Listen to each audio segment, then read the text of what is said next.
పత్రికా నిజాలు నిర్భయంగా బయట పెడుతుంటే అధికారులు ఎందుకు నిర్లక్ష్యం చేస్తున్నట్టు?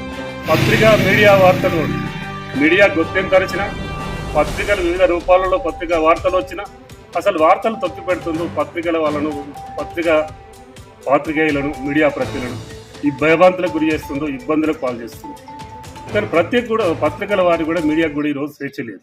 అంటే కారణం మళ్ళీ రౌడీయిజం గుండాయిజం మురుగుదు అధికారులు బలవంతుందే రాజ్యం అనే పద్ధతిలో మళ్ళా గతమే గుర్తుకు తెచ్చే విధంగా ప్రయత్నాలు చేస్తుంది.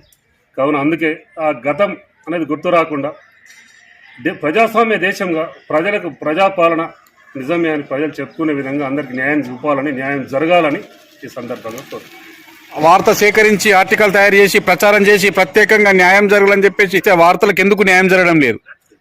అంటే ఈరోజు ప్రభుత్వం పత్రికలు వారధి అని గుర్తించారు. పత్రికలు లేని ప్రభుత్వాలు లేదు, ప్రభుత్వం లేని పత్రికలు లేదు. వారధి ప్రజల మధ్యలో ప్రభుత్వాల మధ్యలో వారధి అని పత్రికలని ప్రభుత్వమే చెప్పడం జరిగింది. ఆ పత్రికలను వార్తలను కానీ మీడియా ప్రతినిధులను కానీ మీడియా వచ్చిన వార్తలను కథనాలను కానీ గుర్తించడం లేదు. ఏంటి అర్థం కావడం లేదు. వాళ్ళకు అనుకూలంగా మలుచుకోవడమే వాళ్ళ ప్రయత్నం తప్ప మరి పాత్రికేయులకు రక్షణ ప్రజలకు రక్షణ ఈ విధంగా వచ్చిన దాని మీద స్పందించడం మాత్రం కనిపించడం లేదు. ఇవాళ ఏంటంటే పత్రికలను గౌరవించడం లేదు, మీడియా కథనాలను గౌరవించడం లేదు, పత్రికను గుర్తించడం లేదు. అసలు అధికారులు ఏం చేస్తున్నట్టు? తెలంగాణ రాష్ట్రంలో ప్రత్యేకంగా జిల్లాలలో మండలాలలో అంటే కింది స్థాయి అధికారులు కరెక్ట్గా ఉంటేనే న్యాయం జరుగుతుందని చెప్పేసి ఒక అర్థం. మరి ప్రతి పల్లెల్లో జిల్లాల్లో మండలాల్లో అన్ని వార్తలు సేకరించి ప్రభుత్వానికి చేరవేస్తుంటే ఇక్కడ కింది స్థాయిలో ఉన్న అధికారులు ఎందుకు నిర్లక్ష్యం చేస్తున్నట్టు?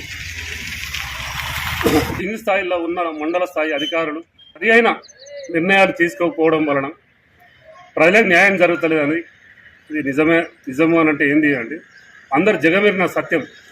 ఎందుకు వాళ్లకు తెలియడం లేదంటే ఇంతకుముందు మాకు ఆ ఇబ్బందులు ఉన్నాయి, మాకు ఒత్తిడి ఉంది అని చెప్పడం జరిగింది. మరి ఇప్పుడేముంది కాంగ్రెస్ ప్రభుత్వం వచ్చినాక అలాంటి ఒత్తిడి ఏం లేదు, అలాంటి పరిస్థితి ఏం కనిపిస్తలేదని వాళ్ళే చెప్తున్నారు. స్థాయి అధికారులను గుర్తించి వాళ్ళ దృష్టికి తీసుకెళ్ళినా వాళ్ళు స్పందించడం లేదు, న్యాయం చేయడం లేదు, న్యాయం జరగడం లేదు. అసలు మరి ప్రజాపాలన అంటున్నారు. అనేక పోరాటాలు చేసి తెచ్చుకున్న తెలంగాణ బంగారు తెలంగాణ, అలాంటి తెలంగాణలో దొరల పాలన గద్దెదించి ప్రజాపాలన గద్దెనెక్కించిండ్రు. మరి అంటే ప్రజాపాలనలో అధికారులు ఏ విధంగా ఉండాలి? ప్రభుత్వానికి వారధిగా ఉన్న జర్నలిస్టులు రాసే కథనాలు ప్రత్యేకంగా నిజాలు వాటికి న్యాయం చేసే రోజులు వస్తాయా?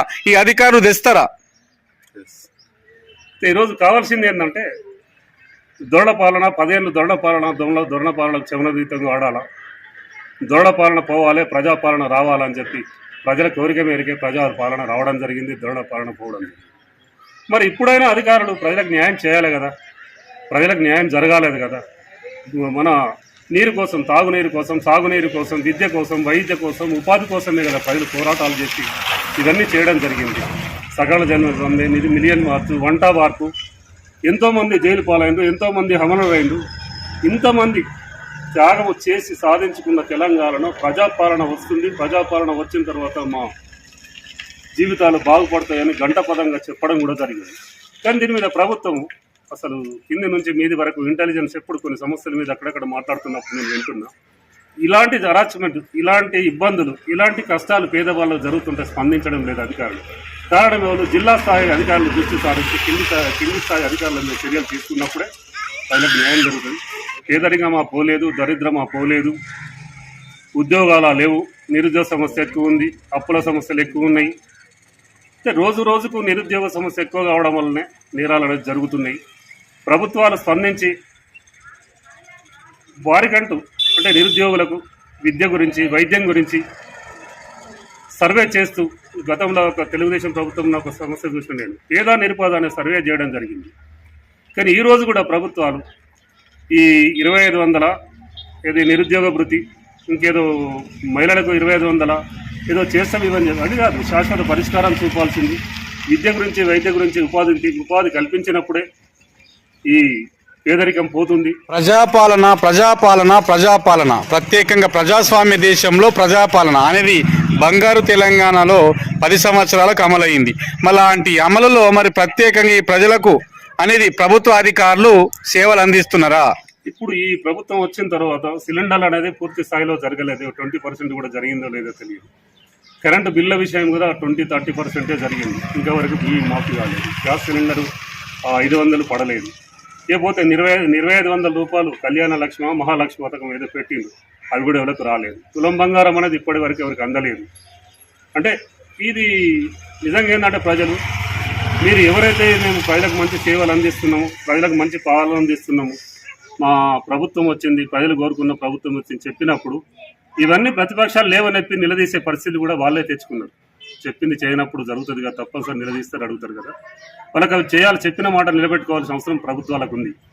ఆ ప్రభుత్వాలు చేసినప్పుడే ప్రజలు గుర్తించి మళ్ళీ ఏ ఎలక్షన్ వచ్చినా ఎప్పుడైనా ఈ ప్రభుత్వం వల్ల మాకు అన్ని లబ్ధి పొందుతున్నాం, మేము ఇది చేయాలనే ఆలోచనతో వాళ్ళు తప్పకుండా మళ్ళీ ఓటు వేయడం జరుగుతుంది.